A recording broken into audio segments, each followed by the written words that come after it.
understanding your requirements for graduation shouldn't be a guessing game. That's what DegreeWorks is for. DegreeWorks provides degree audit utility for tracking progress towards degree completion, as well as related tools and features. To get to DegreeWorks, go to My Oswego, Student Records, Student Profile, and click the link under your student profile picture for DegreeWorks.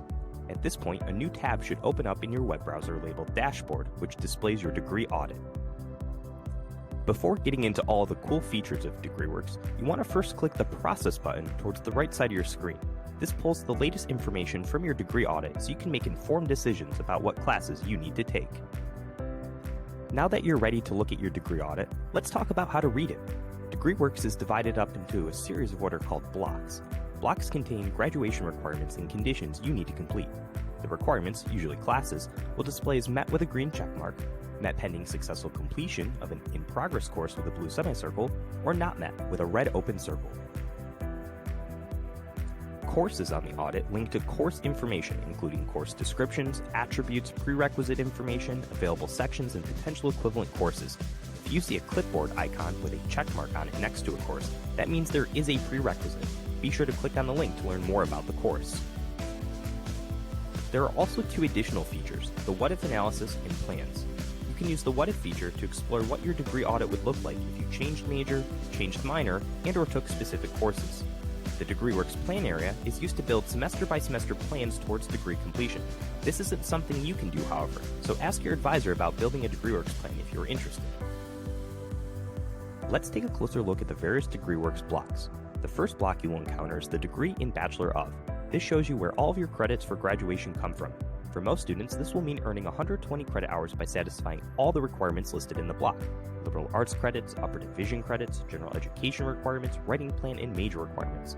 The number of liberal arts credits, writing plan, and major requirements depends on your specific major. The next block in the audit is for credit limits. This will display for students who have 15 or more transfer credits and/or 26 credits in discipline towards a Bachelor of Arts degree. It is informational only. There are no requirements or conditions to meet for degree progress. However, if you're earning a Bachelor of Arts degree, you cannot exceed 54 credit hours in discipline.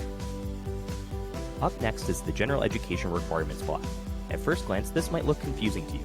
The best way to examine this block is to break it up into two parts, everything above the word student choice and everything below student choice.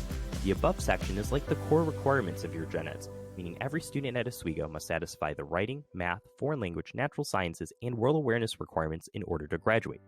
Below student choice are additional attributes from which you must choose a total of 5 to complete. For students who have already satisfied their foreign language requirement from high school, they will need to take an additional general education 200 level plus course from any attribute. Next up is your writing plan block. Typically the courses listed are embedded within the major, but be sure to pay close attention to this block for anything that isn't listed under your major block. Writing plans contain two sorts of courses, discipline-focused seminars and intermediate-level writing-to-learn courses. The final block containing graduation requirements is the major block. Each major is unique and some majors have special requirements like a specific GPA or minimum grade for certain courses. There are often several sections to the major block, such as core requirements, electives, cognates, or a learning agreement. It is important you know exactly what these requirements mean, so be sure to work closely with your advisor if you have any questions. Other blocks you will see in the degree audit are general electives and the in-progress block. General electives are the courses you take that don't satisfy any specific requirement, but still count towards the total number of credits required to graduate. The in-progress block tells you what courses you are registered for, but have not yet completed.